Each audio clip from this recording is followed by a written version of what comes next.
सारी कोशिशें करके देख चुके आप, लेकिन हर बार आपको हार नहीं। और कोशिश करके देख लीजिए ना।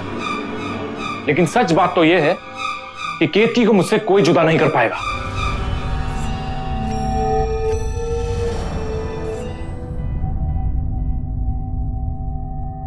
बेल जा रही है क्या? हाँ माँ, लेकिन ये फोन ही नहीं उठा रहे हैं। हाँ।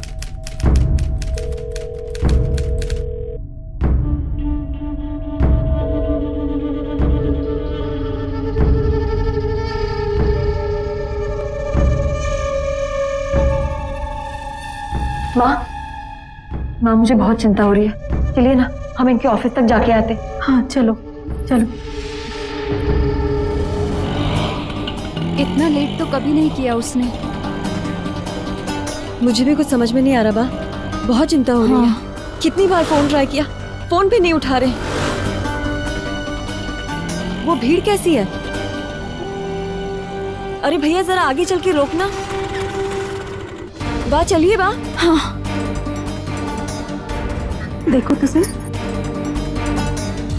देखते एक बार जाके हैं।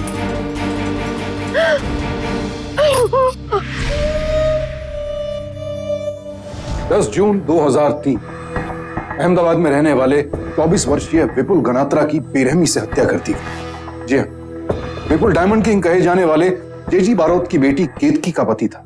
जुर्म की अनोखी दास्तान है अहमदाबाद की रहने वाली केतकी गनात्रा की।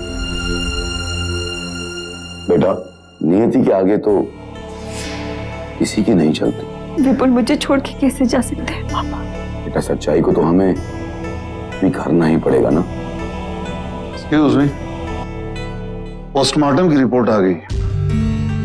आइए इंस्पेक्टर। नहीं बारोट साहब, हमें ये बात सबके सामने ही करनी पड़ेगी क्योंकि विपुल का खून हुआ है।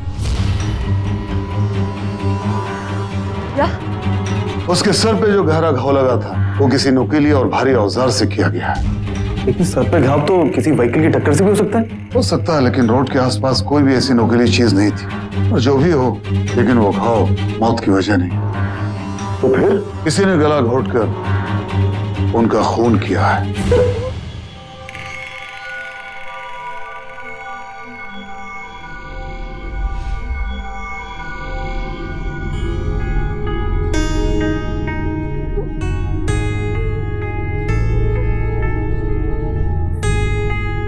एक्सक्यूज मी केतकी।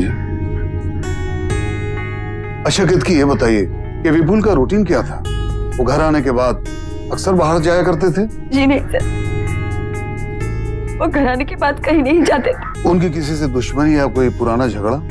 जी नहीं। आप दोनों की शादी से फैमिली के लोग राजी थे? माफ कीजिएगा, आप अहमदाबाद डायमंड किंग बारोट साहब की बेटी और विपुल एक मिडिल क्लास का लौटा।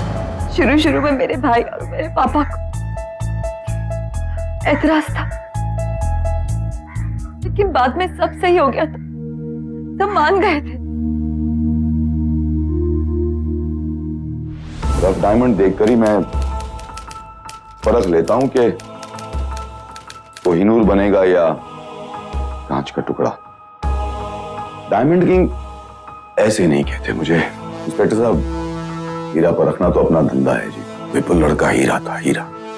उसे देखते ही मैं पहचान गया था कि ये बहुत आगे जाएगा। इसीलिए तो मैंने उसे अपने यहाँ मैनेजर भी रख लिया और दामाद के रूप में भी स्वीकार किया। अच्छा ये बताइए बारोट साहब कि आप उस रात कहाँ थे?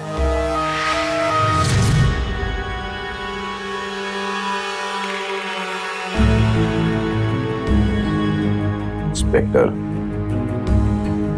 आप जानते हैं ना आप किससे बात कर रहे हैं? माफ कीजिएगा बारोट साहब, ये एक मर्डर केस, इन्वेस्टिगेशन तो करनी पड़ेगी। Please cooperate.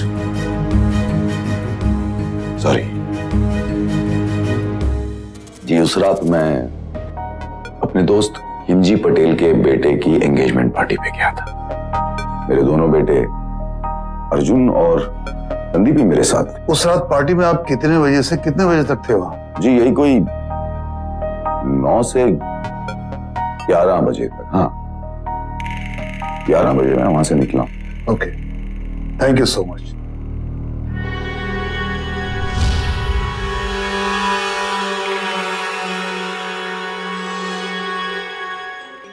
पार्टी में काफी लोग थे, शहर के सब बड़े बड़े लोग। आप खेमजी भाई से पूछ के उनकी लिस्ट निकलवा सकते हैं। आप लोग पार्टी में कितने बजे तक थे? हम डैड के साथ ही पार्टी में गए थे। 9 बजे के आसपास वहां पहुंच गए होंगे। मैंने थोड़ा समय पची 11 बजे के आसपास हम तीनों वहां से निकल गए थे सर। आप लोगों के विपुल के साथ कैसे ताल्लुकात? सच बोलूं तो जब डैड ने उसको अपॉइंट किया था नौकरी पे तो हमें अच्छा लगा नहीं था। पर धीरे धीरे हमें उसकी काबिलियत पर यकीन हो गया।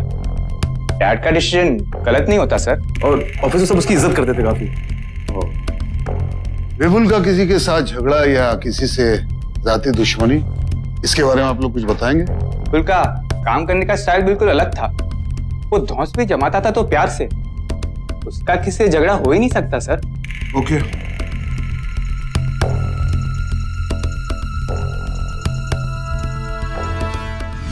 पूरा दिन इस गेट पे मैं ही रहता हूँ साहब। दूसरा 11 बजे आता है, तब से उसकी ड्यूटी शुरू होती है। अच्छा ये बताओ गार्ड के विपुल साहब उस रात को कितने बजे गए थे? करीब 6:30 बजे गए होंगे साहब। ऑफिस कितने बजे बंद होता है? तकरीबन 7:30 बजे प्यून आके बंद करके चला जाता है। उसके बाद कोई आया था? नहीं साहब, कोई नहीं आया था। फिर कभी जरूरत पड़ी तो तुमसे पूछताछ करेंगे। Okay sir. Okay okay.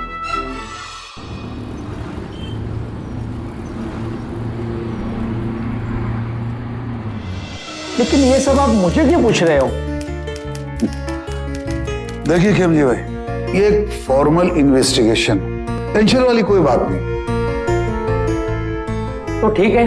अच्छा खेमजी भाई ये बताइए कि 10 जून की रात आपके बेटे की सगाई पार्टी में मिस्टर बारोट और उनके दोनों बेटे कितने बजे आए थे? बारोट मेरे खास मेहमान थे। वो ठीक 9:30 बजे आ गए थे। मैंने खुद उनको रिसीव किया था। उसके बाद हम लोग दोनों बिजनेस की बातें करने के लिए रूम में गए थे। Are you sure? 100%। ठीक है खेमजी भाई, आप सारे इनवाइटीज की लिस्ट मेरे पास भिजवा दीजिए। ठीक है सर। हर शख्स पुलिस से झूठ बोल रहा था, यानी ये सब के सब किसी ना किसी तरह इस गुनाह को छुपाने की कोशिश कर रहे थे।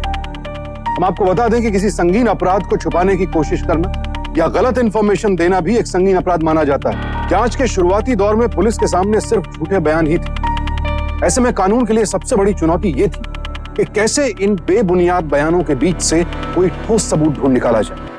सर आपको क्या लगता है सर? जडेजा, खून 9:30 से 10 के बीच में हुआ था और लाश हमें तकरीबन 10:45 को मिली थी। इसका मतलब जानते हो? हाँ सर, लाश पूरे 45 मिनट तक सड़क पर पड़ी रही और उसे किसी ने देखा भी नहीं। लेकिन ऐसा होने के चांसेस बहुत कम है। इसका मतलब यह हुआ कि खून कहीं और हुआ था और लाश यहां लाके फेंक दी गई। लेकिन सर अभी तक कोई सस्पेक्ट मिला नहीं है। और अगर वो इतना अच्छा आदमी था, किसी से कोई दुश्मनी नहीं, किसी से कोई लेना देना नहीं, तो फिर कोई इसको क्यों मारेगा sir? You are right. Inspector साहब आइए बैठिए। शुक्रिया।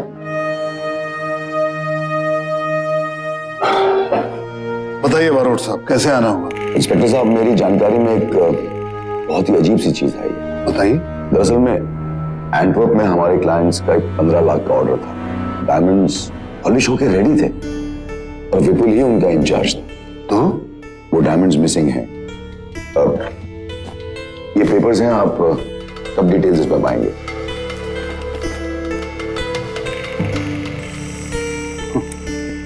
आपको विपुल पे शक हो रहा? नहीं, मैं ये कह रहा हूं कि ऑर्डर अगले दिन जाना था। हो सकता है उस दिन विपुल डायमंड्स अपने साथ ही ले गया। लेकिन विपुल ऐसा क्यों करेगा? इंस्पेक्टर साहब, डायमंड के धंधे में ये बहुत ही कॉमन है। हो सकता है विपुल ने सोचा हो कि उसी रात को डायमंड्स कुरियर कर दे। दरअसल में इंटरनेशनल कुरियर सुबह की फ्लाइट से निकलता है और इंपॉर्टेंट क्लाइंट्स को अक्सर हम एक दिन पहले ही ऑर्डर भेज देते हैं। लेकिन बारोट साहब, लाश के पास तो हमें कोई हीरे नहीं मिले। इसका मतलब ये हुआ कि किसी को पता था कि विपुल हीरे लेके जा रहा और इसीलिए उसका खून कर दिया। हो सकता है।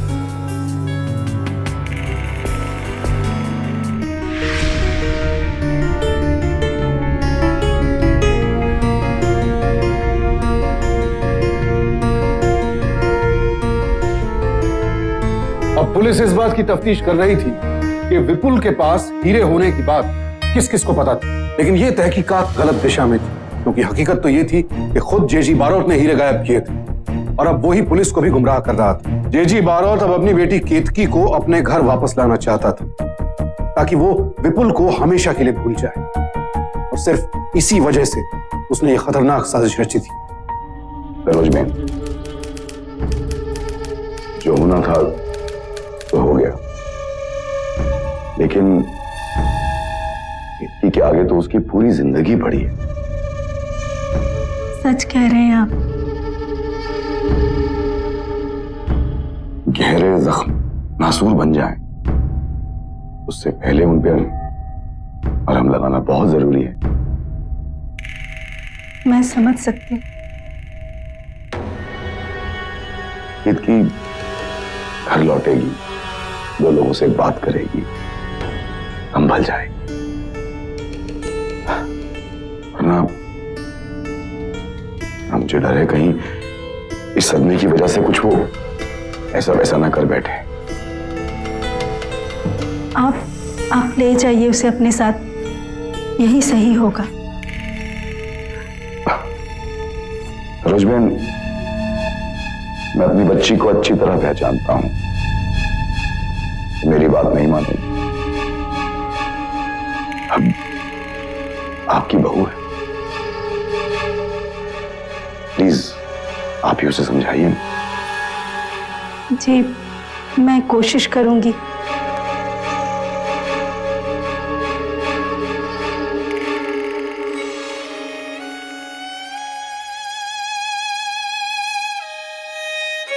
अब आपने कसम दे ही दी तो मैं चली जाऊंगी, लेकिन मेरी लड़ाई जारी रहेगी। मैं विपुल के कातिलों को कहीं से भी ढूंढ निकालूंगी।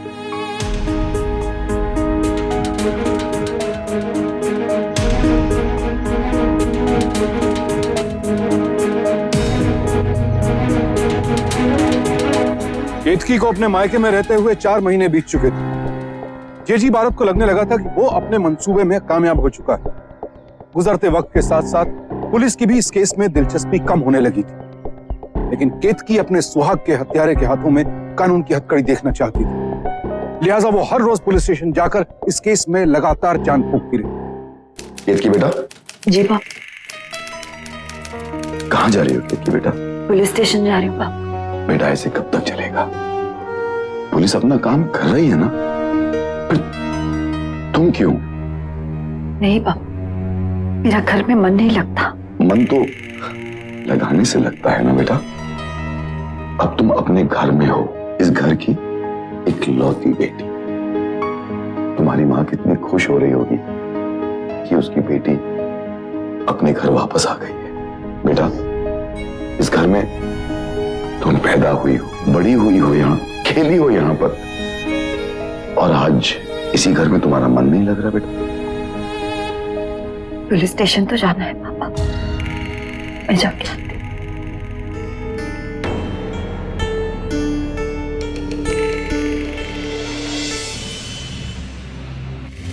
लेकिन 4 महीने हो गए और कातिल का अभी तक कोई पता नहीं चला। देखिए मैडम, खून हीरों की वजह से हुआ जिसको आपके पति लेकर जा रहे थे, और अभी तक कोई भी ऐसा कातिल पकड़ा नहीं गया जिस पर शक किया जा सके। लेकिन सर, मुझे कुछ गड़बड़ लग रही है। आप खुद ही सोचिए ना कि अगर विपुल ऑफिस से हीरे लेकर आया था तो वो शाम को ही कुरियर वाले को दे देता ना। रात को 9 बजे जाने की क्या जरूरत थी? और फिर आपके मुताबिक वॉचमैन ने भी तो यही बताया ना कि शाम को 7:30 बजे के बाद ऑफिस कोई नहीं आया। ये भी तो हो सकता है कि विपुल के पास हीरे हो ही नहीं और खून की वजह कुछ और रही हो। देखिए मैडम, ऐसे केसेस काफी पेचीदा होते हैं, पुलिस पूरी तहकीकात कर रही है, आप प्लीज धीरज रखिए।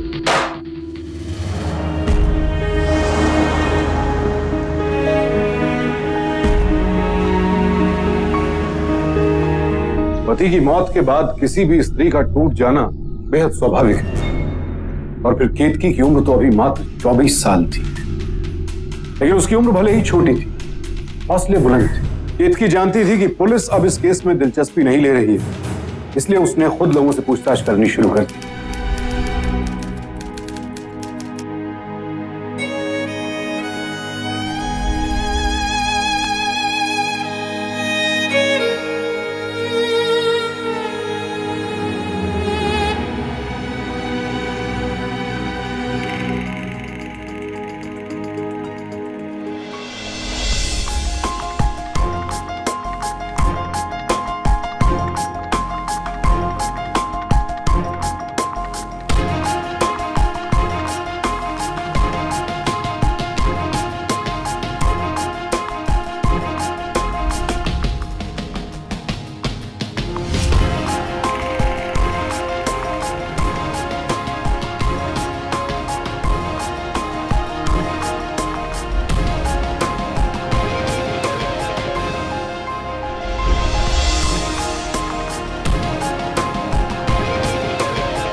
हेलो। हेलो केतकी जी। जी बोल रही हूँ। हाँ जी, मैं आपके पति के बारे में आपको कुछ बताना चाहता हूँ। कौन बोल रहे हैं आप?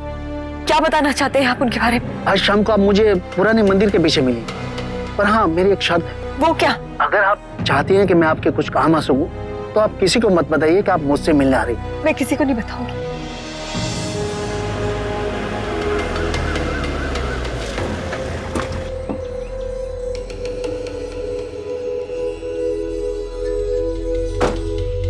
केतकी जी।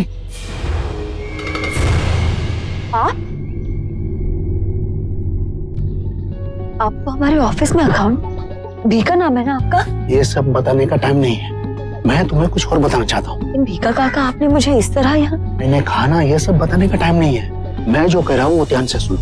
विपुल मेरे काफी करीब था। पिछले 2-3 महीने से वो कुछ परेशान था, लेकिन उसकी परेशानी की वजह क्या थी वो किसी को मालूम नहीं थी। तभी एक दिन मैं नीचे उतरने के बाद वापस उसे देखने आ गया। तुम मुझ पर चोरी का इल्जाम लगा रहे हो अर्जुन? इल्जाम नहीं लगा रहा, हिसाब पूछ रहा हूँ। मेरी बहन को बहला फुसलाकर उससे शादी करके ये मत सोच तू उस कंपनी का मालिक बन गया है। तू यहाँ पे नौकर है, नौकर। लेकिन मैंने सारे हीरे चेक कर दिए थे, कोई गड़बड़ हो ही नहीं सकती। मैं झूठ बोल रहा हूँ? मैं? मेरी बहन का तू पति है, इसलिए तेरे हाथ पैर सलामत है। मैं अच्छी तरह से जानता हूँ कि तुम लोग मुझ पर झूठा इल्जाम क्यों लगा रहे हो। तू ऐसे नहीं, पुलिस को बुलाता हूँ, तब तुझे मालूम पड़े। बुलाओ पुलिस को, बुलाओ, सब साफ साफ हो जाएगा कि हीरे किसने छुपाए। बुलाओ, अभी फोन करो। अभी फोन करता हूँ, रुक जा। उसके बाद दोनों में काफी बहस हुई।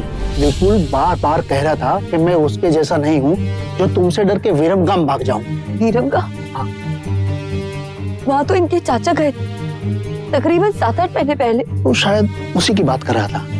दूसरी भी एक बात, वो एंटवर्प हीरे भेजने का ऑर्डर था ना, वो हीरे विपुल 11 जून को भेजने वाला था। ये आप क्या कह रहे हैं काका? हाँ, उसी ने मुझे खुद बताया। वो कभी मुझसे झूठ नहीं बोलता, इसीलिए मुझे नहीं लगता कि उस रात विपुल हीरे लेके गया।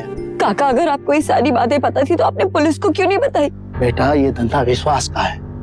अगर मैं बारोट के खिलाफ कुछ बयान देता हूँ तो पूरे मार्केट में मुझे कोई काम नहीं देगा। तुमसे भी यही विनती है कि मेरा नाम किसी के सामने मत लेना। आप बेफिक्र रहिए, आपका नाम मेरी जुबान पे कभी नहीं आएगा। आप जो कुछ भी मुझे बताया उसके लिए धन्यवाद।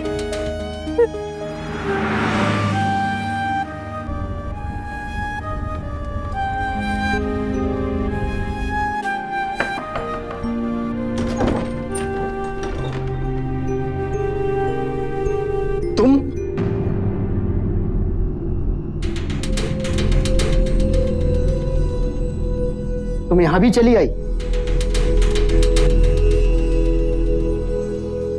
आप विपुल के चाचा जी हैं। मैं तो सिर्फ आपसे ये पूछने आई हूँ। यही पूछने आई हो ना कि विपुल की मौत कैसे हुई? जी चाचा जी। मैं तुम्हें सच सच बताता हूँ, विपुल की मौत का जिम्मेदार कौन है? कौन है चाचा जी? तुम।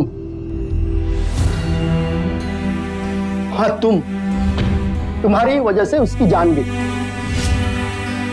ये आप क्या कह रहे हैं चाचा जी? मैं और विपुल की मौत की जिम्मेदार? हाँ, अगर तुमसे शादी ना की होती तो वो जिंदा होता बेचारा। क्या मतलब आपका? मेरा मुंह मत खुलवा। शादी के बाद से तुम्हारे भाई के गुंडे आकर मुझे धमकाते थे। विपुल को मैंने समझाया छोड़ दे तुम्हें, वो नहीं माना। अब ये क्या कह रहे हैं चाचा? मुझे कुछ समझ में नहीं आ रहा। आप चलिए अभी के अभी पुलिस के पास, ये सारी चीजें उन्हें बताने के लिए। विनती करता हूं तुमसे, मैंने पुलिस को अपना बयान दे दिया है। चली जाओ यहाँ से, भगवान के लिए, या फिर कभी दोबारा मत आना। चाचा जी सुनिए, मुझे आपकी मदद की जरूरत है चाचा जी। आखिरकार इतनी कोशिशों के बाद केतकी को इस केस में एक दिशा मिली। विपुल के चाचा के जरिए उसे कुछ ऐसी बातें पता चली जो विपुल ने उसे कभी बताई ही नहीं थी। लेकिन इन सब बातों ने केतकी को झकझोर कर रख दिया। केतकी,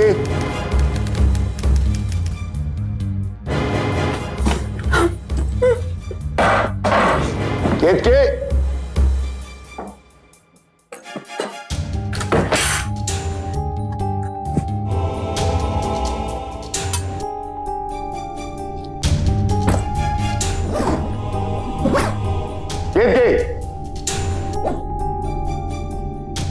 केतकी, क्या कर रही हो? कहां जा रही हो? केतकी, केतकी, केतकी बेटा, कहां जा रही हो तुम? मुझे सच्चाई का पता चल गया है पापा। आप लोगों ने विपुल पर हीरे की चोरी का गलत इल्जाम लगाया ना, और आप भैया, आपने तो उसके साथ झगड़ा भी किया ना। मैंने? अरे मैंने क्या किया? झूठ बोलने की कोई जरूरत नहीं है। केतकी बेटा, ये सब बिजनेस की छोटी मोटी बातें हैं जो तुम नहीं समझोगी अभी। बिजनेस की बातें पापा? आपने विपुल और उसके चाचा को गुंडे भेज के डराया धमकाया, मुझे छोड़ देने के लिए कहा। किसने कहा तुमसे ये सब? सच्चाई ज्यादा दिन तक छुपी नहीं रहती पापा। हो ना, मुझे लगता है कि विपुल की मौत के पीछे भी आप ही लोग जिम्मेदार हैं।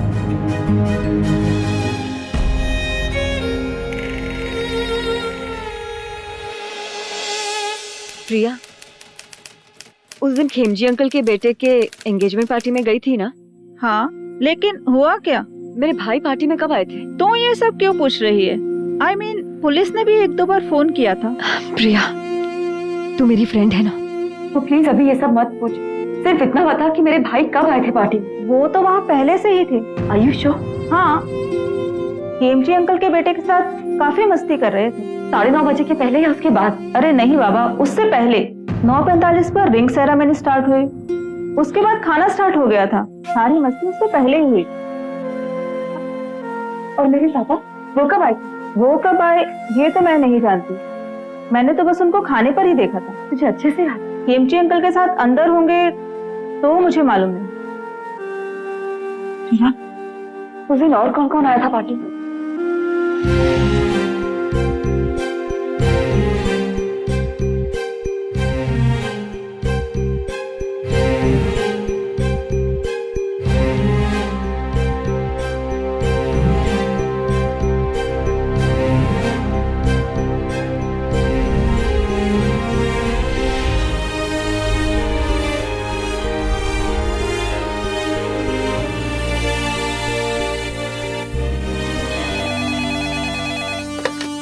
हेलो इंस्पेक्टर साहब, मैं केतकी बोल रही हूँ। जी बोलिए।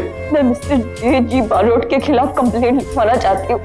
मुझे पक्का यकीन है कि उन्हीं ने मेरे पति का खून किया। ओके। सच्चाई कभी कभी इतनी कड़वी होती है कि उसे अपनाना बेहद मुश्किल हो जाता है। केतकी अब जान चुकी थी कि उसके पिता ने ही उसके पति की हत्या की। शुरुआती शक अब यकीन में बदल चुका था, और फिर केतकी ने एक ऐसा कदम उठाया जिसके बारे में कोई सोच भी नहीं सकता था। एक बेटी होकर खुद अपने पिता के खिलाफ पुलिस में कंप्लेंट दायर की और केस की जांच फिर से करवाने की मांग की। बारोट साहब, केतकी जी को डाउट है कि इनके पति यानी विपुल की मौत के पीछे आपका हाथ है और आपके दोनों बेटों का। इंस्पेक्टर साहब, मैंने लाख कोशिश की, पर जिस बात का मुझे डर था वही हुआ। इंस्पेक्टर साहब, मैं आपसे सिर्फ ये कहूंगा कि आप अपना वक्त जाया कर रहे हैं, लेकिन मैं आपको रोकूंगा नहीं, क्योंकि आपकी ड्यूटी है। और आप चाहें तो फिर से इन्वेस्टिगेट कर सकते हैं। हम आपके साथ पूरी तरह से कोऑपरेट करेंगे।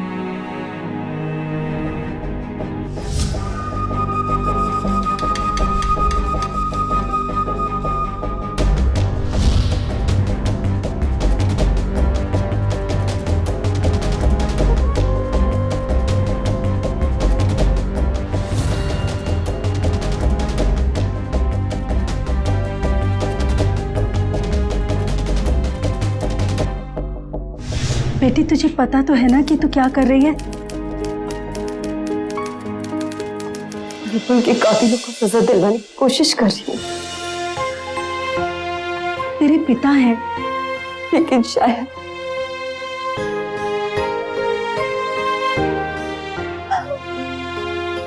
वही मेरे पति की कातिल भी।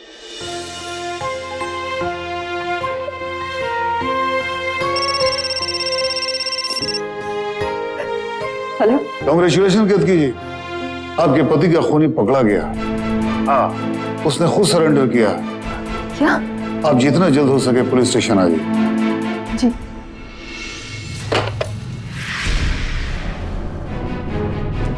इंस्पेक्टर साहब। आइए केतकी जी, आइए। इसे पहचानती हैं आप? ये तो जोगी है, हमारे ऑफिस का वॉचमैन। केतकी जी, अभी अभी आके इसने सरेंडर किया।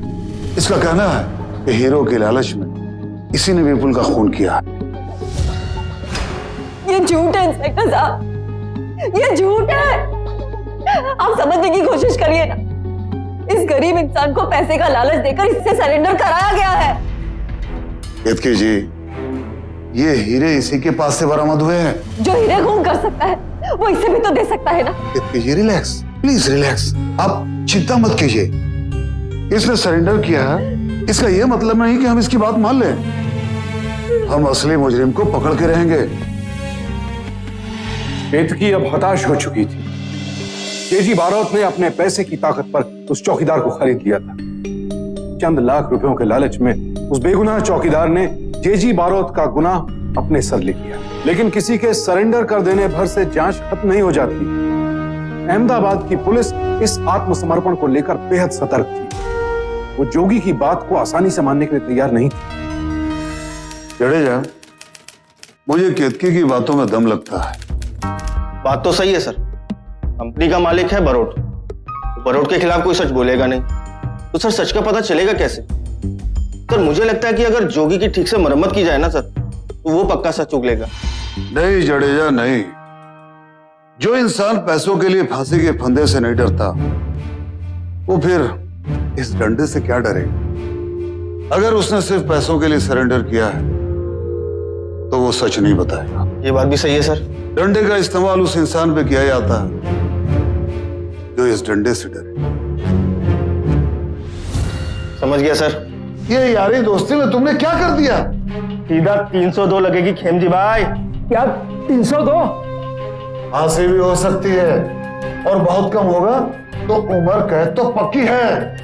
आप क्या कर रहे हैं? फांसी? लेकिन क्यों? अरे तुमको किसी ने बताया नहीं कि तुम्हारे दोस्त मिस्टर बारोट विपुल मर्डर केस में पकड़े जा चुके हैं और उस केस में तुम भी शामिल हो? मैं उनके साथ नहीं सर, ये सब झूठ है। वो झूठ बोल रहा है। बारोट ने मुझे कहा था, इसलिए मैंने आपको सब गलत बताया। वो 9 बजे अपने बेटे के साथ पार्टी में नहीं आया था और ना ही मेरे साथ कमरे में था। वो 10:30 बजे आए थे। मैंने खुद उनको रिसीव किया था सर। बारोट बहुत बड़ा आदमी है, वो चाहे तो दूसरे दिन मेरा बिजनेस बंद करवा सकता है, इसलिए मुझे उसकी बात माननी पड़ी। देखो खेमजी, आप विपुल मर्डर केस के बारे में जो कुछ जानते हो सच सच बताओ। मुझे कुछ नहीं पता। जैसे बारोट ने कहा था वैसा मैंने आपको बताया। मुझे पूछने की हिम्मत भी नहीं थी। उसने मुझे फोन पे धमकी दी थी कि इस केस के बारे में पुलिस काफी इन्वेस्टिगेशन करेगी, तो तुम अपनी बातों पे डटे रहना। एक्सक्यूज मी बारोट साहब। जी। Game over. बहुत खेल खेल लिया आपने, अब हमारे खेलने की बारी है। सब क्या हो रहा है इंस्पेक्टर? आपकी गिरफ्तारी हो रही। अर्जुन, लगा फोन जल्दी से मिनिस्टर को। अरे फोन इधर दे अर्जुन। किसी को भी फोन लगाने से पहले अपनी गिरफ्तारी वारंट तो देख लीजिए। खेमजी भाई ने सब कुछ सच सच बता दिया है। हाँ, तो डायमंड किंग मिस्टर बारोट अपनी बेटी की शादी एक मिडिल क्लास के लड़के से होते हुए नहीं देख पाए। क्या परेशानी थी विपुल से? हाँ मिस्टर बारोट, अब तुम्हारा खेल खत्म हो चुका। सच सच बता दो, वरना हमें सच उगलवाना बहुत अच्छी तरह से आता है। अब इस उम्र में ज्यादा डंडे खाओगे तो बदहजमी हो जाएगी। देखो मिस्टर बारोट, तुम्हारी बेटी भी यहां मौजूद है। अगर जरा भी तुम्हारे अंदर गैरत है तो सच बोल दो, वरना। हाँ, नफरत करता था मैं उससे। जब से केतकी ने मुझे पहली बार उससे मिलवाया तब से नफरत करता था मैं उससे। लाख कोशिश की मैंने कि उनकी शादी नहीं हो, लेकिन केतकी अपनी जिद पर अड़ी रही और पर्ची के खिलाफ इन लोगों ने शादी कर ली। और फिर भी तुमने उन दोनों की शादी को तोड़वाने की कोशिश चालू रखी। हाँ, मैंने ठान लिया था कि मैं उसकी जिंदगी बर्बाद करके रहूंगा, और इसीलिए बार बार उस पर मैंने चोरी के झूठे इल्जाम लगवाने शुरू कर दिए। तुम मुझ पर चोरी का इल्जाम लगा रहे हो अर्जुन? इल्जाम नहीं लग रहा, हिसाब पूछ रहा हूँ। मेरी बहन को बहला फुसलाकर उससे शादी करके ये मत सोच तू उस कंपनी का मालिक बन गया है। तू यहाँ पे नौकर है, नौकर। लेकिन मैंने सारे हीरे चेक कर दिए थे, कोई गड़बड़ हो ही नहीं सकती। मैं झूठ बोल रहा हूँ? मैं? मेरी बहन का तू पति है, इसलिए तेरे हाथ पैर सलामत। मैं अच्छी तरह से जानता हूँ कि तुम लोग मुझ पर झूठा इल्जाम क्यों लगा रहे हो। और एक दिन दोनों में बहुत बहुत भारी झगड़ा हो गया। सारी कोशिशें करके देख चुके आप, लेकिन हर बार आपको हार मिली। और कोशिश करके देख लीजिए ना। लेकिन सच बात तो यह है कि केतकी को मुझसे कोई जुदा नहीं कर पाएगा।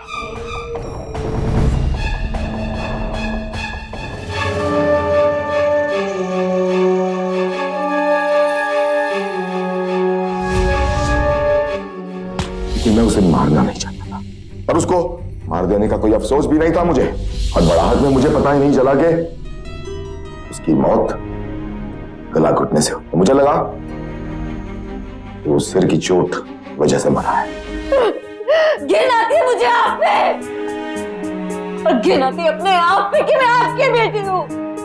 वो आपके लिए बनाया था, लेकिन मैं तो आपकी अपनी बेटी थी ना। केतकी जी, हम पूरे पुलिस डिपार्टमेंट की तरफ से आपका शुक्रिया अदा करना चाहते हैं, क्योंकि आपकी वजह से विपुल के असली कातिल को हम पकड़ने में कामयाब हुए। Thank you so much. एक लड़के को एक लड़की से प्यार था। लड़की का बाप बेहद अमीर था, इसलिए उसे शादी से इनकार था। सुनने में यह किसी पुरानी फिल्म की घिसी पिटी कहानी लगती, लेकिन दौलत के घमंड में वहशीपन की हद तक जाने वाले जेजी बारोट जैसे दरिंदे आज भी हमारे समाज में मौजूद हैं। देखा जाए तो खुद जेजी बारोट ने ही अपनी बेटी की जिंदगी तबाह कर दी। विपुल एक अच्छा लड़का था, पढ़ा लिखा था, होनहार था, सिर्फ पैसे वाला नहीं था। लेकिन आज के तरक्की याफ्ता जमाने में हुनर के दम पर सफलता हासिल करने में कितना वक्त लगता है। केतकी उसके साथ खुश थी, लेकिन विपुल की हैसियत जेजी के बराबर नहीं थी। सिर्फ इस बात से जेजी बारोट को उससे नफरत थी, और इसी नफरत की आग में अंधे होकर उसने विपुल का खून तक कर डाला। ये केस सिर्फ केतकी की वजह से ही अंजाम तक पहुंचा, वरना पुलिस तो लगभग केस की फाइल बंद ही कर चुकी थी। लेकिन केतकी ने हार नहीं मानी, वो डटी रही, और एक बेटी होते हुए भी खुद अपने पिता को सजा दिलवाई। हम सावधान इंडिया के मंच से केतकी और उसके जज्बे को सलाम करते हैं। अब मुझे सुशांत सिंह को इजाजत दीजिए। सावधान इंडिया, इंडिया फाइट्स बैक।